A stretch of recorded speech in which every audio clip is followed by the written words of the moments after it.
കോൺഗ്രസിന് വിശാല കാഴ്ചപ്പാടുള്ളതുകൊണ്ടാണ് സാമുദായിക സംഘടനകളുമായി ചർച്ച നടത്തുന്നതെന്ന് advocate T Siddique MLA.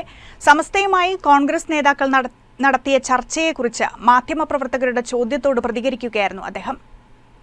Jasheer തീരുമാനം ആ ഊർജ്ജസ്വലനായിട്ടുള്ള മിടുക്കനായിട്ടുള്ള ആ പ്രവർത്തകൻ, ഞങ്ങളുടെയൊക്കെ അഭിമാനമായിട്ടുള്ള പ്രവർത്തകൻ, അദ്ദേഹം അത് സംബന്ധിച്ച തീരുമാനം 2 മണിയോടുകൂടി ജഷീർ അയോഗ്യനാണ് എന്നതായിരിക്കുന്ന തരത്തിൽ ഒരു ചർച്ച കോൺഗ്രസ് പാർട്ടിക്കകത്ത് നടന്നിട്ടില്ല.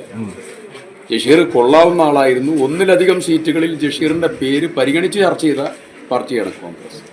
രണ്ടാമത്തെ കാര്യം, ജഷീർ ഈ തെരഞ്ഞെടുപ്പോടുകൂടി ഒതുങ്ങിപ്പോകേണ്ടതാണ്.